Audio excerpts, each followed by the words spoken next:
I'm back. Is this better? I tried to do another one and I was vertical. And now I think I'm back on and we are doing it the right way. Guys, I am still learning about how to just turn my phone the right way.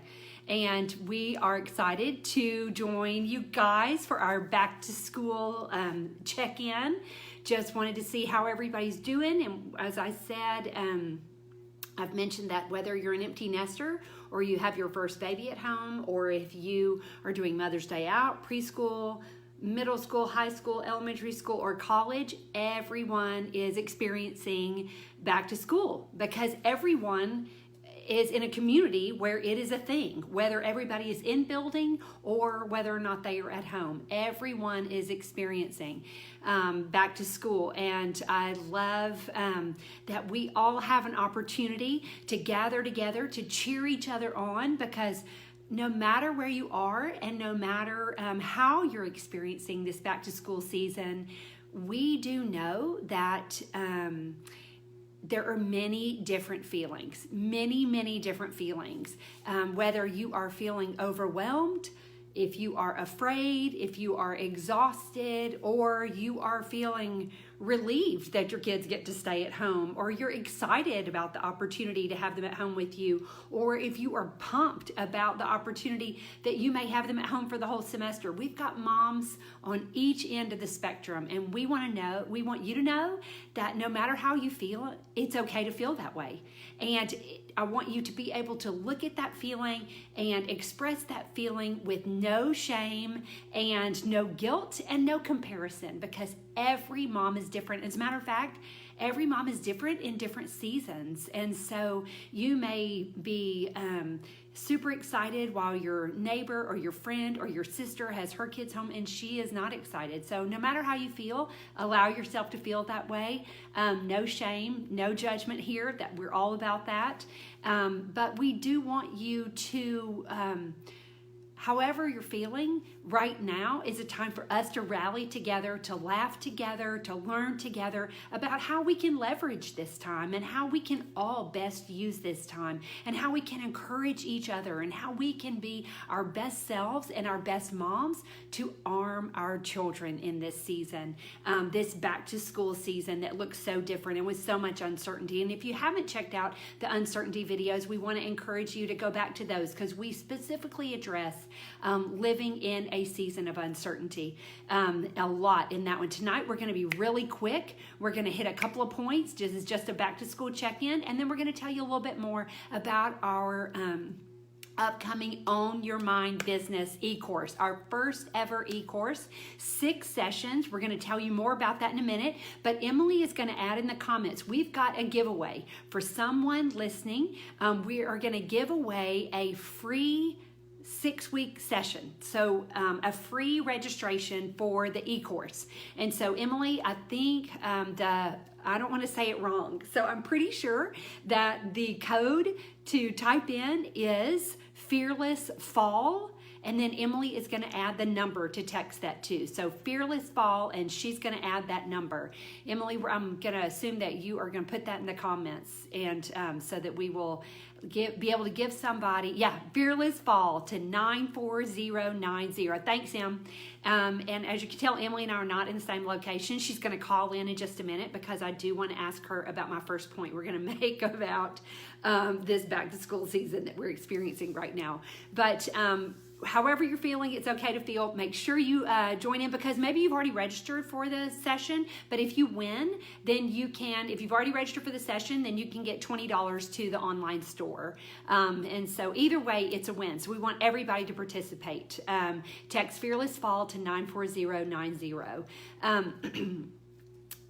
During this back to school season, like I said, we've got moms on both ends of the spectrum, some excited, some dreading it, and we've got a lot of kids who are all in building, and then or moms who have all their kids in building, and then other moms who have them home indefinitely. And however you are experiencing this season, I have a couple of points that are for everybody, because like I said, everyone has friends, in this quandary. And so the first point that I want to make, and I think it is such a great reminder, is that difficulty isn't detrimental.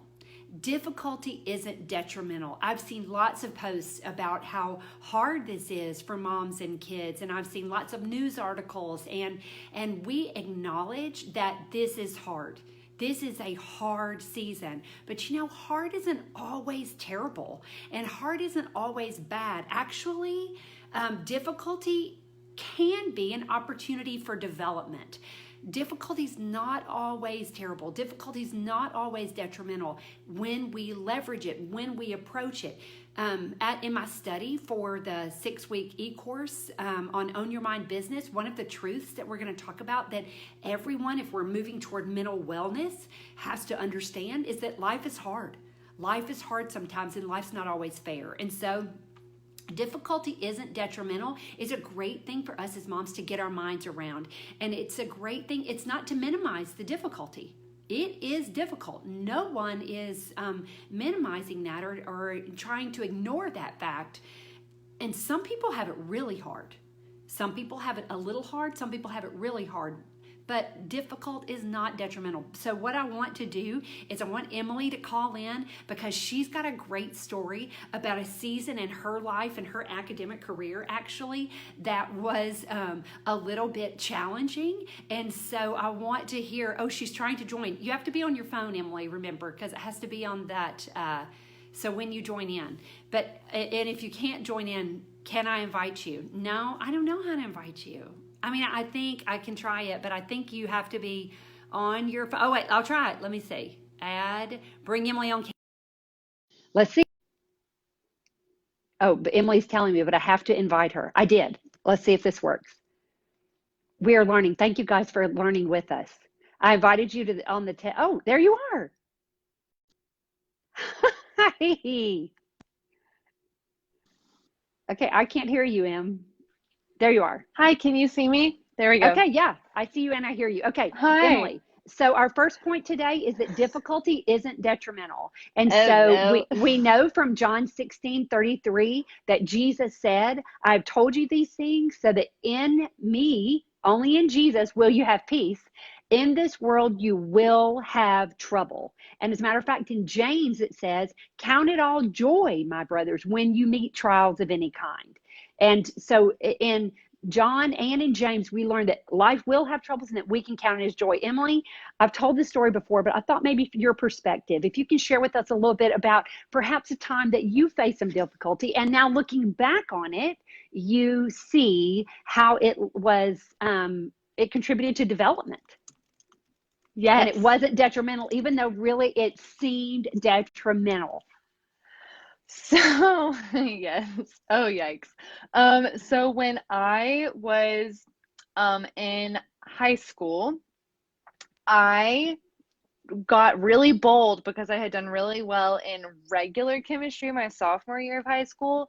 I was like, this is my thing. I'm going to jump up, skip pre-AP and jump up to AP chemistry too. And I was like, feeling really good about it. It was kind of mathy, but like, let's go. I was excited. And I joined the class and I showed up and everyone there was pre-med, going like already pre-med as juniors in high school somehow. I was gonna go study communication, a little bit different. And I showed up and was like, haha, okay, here we go. And it was really hard. It was brutal. I like didn't finish tests like during the class period because I was like confused all the time. Lab reports, even after being spelled out to me of what to do, I still couldn't understand. And so I am a deep feeler is what we call it. And I would come home and just like weep about it. And my mom does a better imitation of my emotional state at that time. I think I've blocked it out a little bit, but like I would just weep and say like, I can't fit any more information in my brain. And I tried so hard and it was horrible. And I would like, we're talking like 50s, not like kind of failing, like 50s on tests, 50s on lab reports, working really hard, failing. And I tried to quit, and my parents said no. And I was like, okay, so you don't want me to get into college. Got it. Love it. Thank you. I'm sure that was how sweet I was about it too. And so then they made me finish. Okay, one moment of vulnerability. Literally got a 1 on the AP exam out of 5. Pretty sure you get a 1 if you write your name. But I passed the class with like a 74 or something, but I still passed. I got credit for it. And it was You gross. pass, and you guys who are being patient with us, because I know that our picture is not perfect. Emily, they're seeing they said it looks like we're in a carnival like mirror thing, and That's so we amazing. we won't stay on this shot long. But I did want to say, Emily, can uh even though it was difficult and you tried to quit many times, and I could tell you, man, she came up with creative ways to try to quit, but Yeah, I she racked my stuck it brain. out. She stuck it out. And looking back on it now, even though you barely passed that class, you ended up doing really well on your standardized tests, right? I did do well on my standardized test. I will, unfortunately, I have to give my parents credit because in AP chemistry, part of how I got from making 50s on the tests to passing the class is that I had to learn different strategies to take the test more efficiently. And so, like, to point out, like, oh, if this word is in a question, this is what kind of question it is. And so this is what equations you should be looking at or whatever. And so learning those strategies and how to take a test more efficiently, so that I was getting like, an 80 on a test instead of a 52. That ended up helping me. I took those strategies that I had to learn for survival in AP chemistry. I took those strategies and used them. Unfortunately, they were really helpful when it came to my standardized tests. And so there was a very concrete, like, oh, I wouldn't have been able to do this as well if I had not gone through this really hard thing the year before. And so So I what was you're bitter trying to to say, admit that. Emily, you're trying to say that difficulty wasn't detrimental, but that difficulty actually helped your development. Unfortunately, it did help my development, and I will say the difficulty felt detrimental in the moment. But then in hindsight, when I zoomed out a little bit, it actually was not. Emily, way to go. Way to go. Thanks for joining us. And this big moment of being able to admit that to your face in front of people that you were Way to right go. and I was Way to wrong. go. Way to go. Yeah. Way to go. Thanks for joining us, Em. It is fun hearing it from you. Oh gosh. Yeah, I That have fun too. that we were right. And you know why I can say that is because that was Dad. That was not me. So thanks for joining Y'all us. are right. Yes, and I'm still hanging out but leaving. Bye. Okay. See ya. Bye. Thank you guys for being patient with our camera angles. Um, I can look back on that and laugh about it because I will tell you that I did not like her struggling and I was not for it. And I thought Mac was being too harsh and I didn't understand why I was worried she wasn't going to get into college. She wasn't going to have the GPA that she needed when in reality, Mac saw the big picture. And he has that naturally, he has that growth mindset. And he saw that that struggle was building strength and that she was being forced to learn new strategies that would pay off in the long run. And difficulty was not pleasant. It was dramatic in our home. It wasn't fun to watch as her mom. It wasn't fun for her to experience. But we were very fortunate that Matt could see that difficulty was an opportunity for development. And I think right now, this season, difficulty for moms, difficulty for spouses, difficulty for our children. We don't want to experience it. It is undesirable, but it is not detrimental. There is opportunity for development in all difficulty. And it is not the situation that provides the stress, but how we respond to it actually. So the situation itself is unusual, and it is uh, unprecedented, but it's our response to it that matters. And certainly it is an opportunity for development. I'm not saying it's easy. I'm not saying it's fun. I'm saying that when we make that shift, we can parent more effectively, and we can use it as opportunity and help our children see the opportunity in it. And look, I've talked to friends who have middle schoolers, and they are very honest with their middle schoolers. Like, this is hard. With their high schoolers, this is challenging. With their elementary, this is hard. No one is saying it's not hard.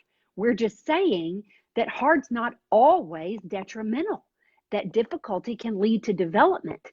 So no one is minimizing the difficulty. It's about what you do with that difficulty. And I think that is the key. Difficult does not mean detrimental. It can actually lead to development. And we know that Romans 8:28, we know that God causes everything to work together for the good of those who believe in him. And so, as we said, in that uncertainty, especially when we're talking with children, we must finish that verse, that sentence. We don't say God causes everything, period. God allows everything. God doesn't cause everything. God causes everything to work together for good. And that is significant. That way we know that nothing is wasted in God's economy. Not this season. My child isn't learning anything. I beg to differ. Your child is learning a lot. Your child is learning how to pivot. Your child is learning how to make adjustments. Your child is learning how to modify. Your child is learning how to be joyful in a difficult circumstance. Your child is learning so much, so much. It just may be untraditional, but your child is learning, and so are we. And let me tell you something, moms, your child is learning. Be aware of what you're teaching. Be aware of what you're teaching. So first, difficulty isn't detrimental. Second, disagreement isn't deadly. Disagreement isn't deadly. In some of my research I've done with talking about this generation and the increase in emotional fragility, particularly on college campuses, I've learned that, and I wish I could remember the author, but he talks about how we have taken disagreement as an act of aggression. Whereas used to on college campuses, one professor would write a paper about a belief or a theory, and another professor would write a rebuttal, and they would go back and forth. And it was the college students who got to learn from both perspectives. They were learning how to think, not what to think. And now, though, when a professor writes a paper, when someone declares a belief or a thought, and someone else disagrees with it, they say, you are offending me. That is an act of violence toward me. And it becomes an aggressive altercation instead of a helpful conversation. And so if we can look at disagreement as you do you, I'll do me, we'll cheer each other on. I'm not saying I agree with every perspective out there. I'm just saying that I can choose whether or not to live offended. And listen, some beliefs offend me. They hurt my heart. They hurt, but I have to choose to say, it is not going to affect every second of my day. I have to choose to say, I have friends who disagree with me. I have my closest friends, we agree.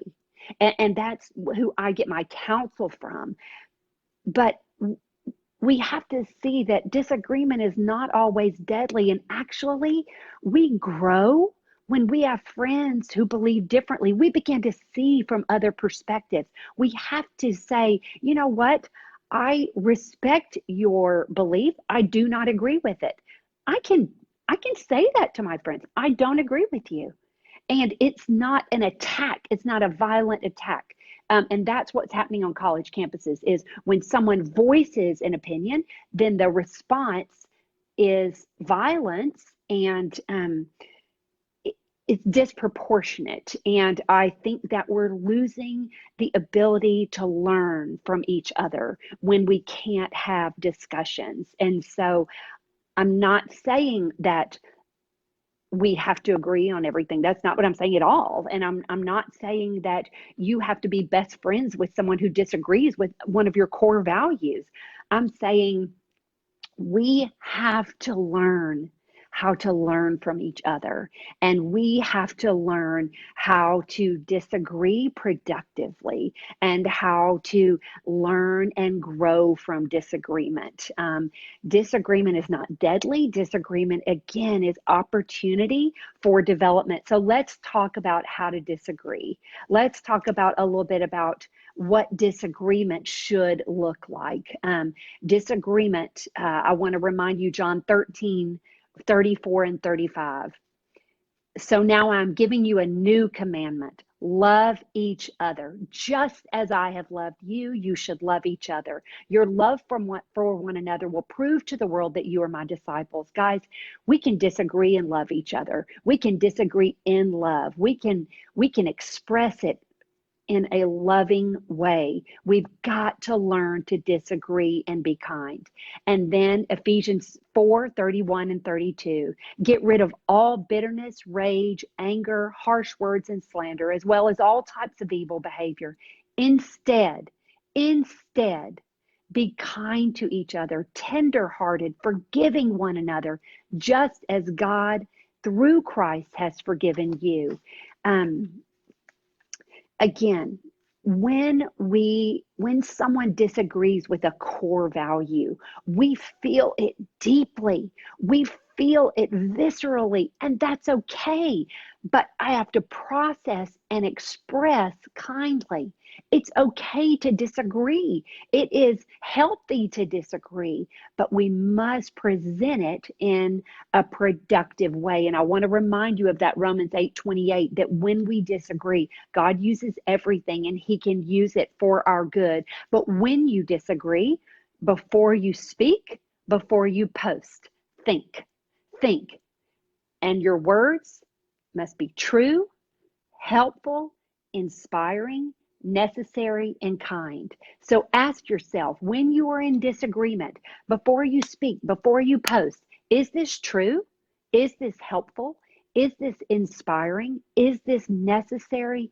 Is this kind? I need to love one another. I need to be kind. I need to be forgiving. I need to have grace. Give honor and grace and run your own race. Let them disagree. I'm going to run my race. Let them think differently. I'm going to run my race. Give honor and grace and run your own race. Whatever is true, helpful, inspiring, necessary, and kind. Think before you post. Think before you speak. And then, how do we disagree? Disagree calmly, disagree respectfully, and disagree positively. What do I mean by that? Tell me what you're for. It's super easy to list everything you're against, but disagree calmly, disagree respectfully, and disagree calmly. Tell me what you're for. And we can argue, and we can argue respectfully, and we can argue with kindness, and we can argue calmly, and we can argue positively. We've seen in our communities that the back to school conversations have gotten very heated on Facebook, very heated in school board meetings. And what's happening is we're tearing these, hey, in Texas, man, we band together about our football and we love our communities. But right now, communities are divided, and it is painful to watch because we don't want to say anything. And that's what I mean by disagreement isn't deadly. It's not a violent offense for someone to disagree with you. And then also, you shouldn't end friendships over disagreement. Just be careful, be wise, be discerning, be calm, be respectful, be positive. And I'm afraid that this season, many people have spoken because they felt things so viscerally about what's going on, that we're really, some friendships are ending, some relationships are ending, that, and that makes me sad. So I just want to remind you that disagreement doesn't have to be deadly, but it can lead to development. And so those are our 2 points. Disagreement isn't deadly and difficulty isn't detrimental. And both difficulty and disagreement are opportunities for development. Think before you speak. And I want to jump real quick into a reminder about the e-course, because I talk a lot, and we've talked a lot during this season about our feelings and our thoughts. And so our special e-course is just 6 sessions called Own Your Mind Business.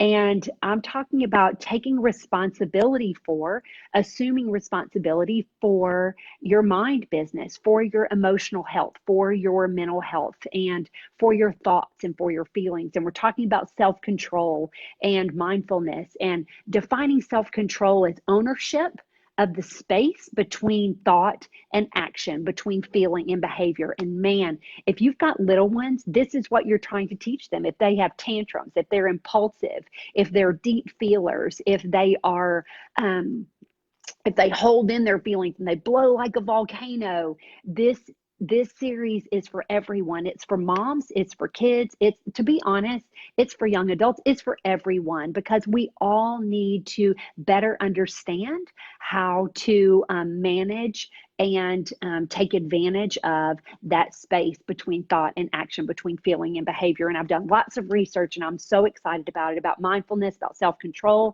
And I'm doing a little bit, I'm not a therapist, I'm a mom.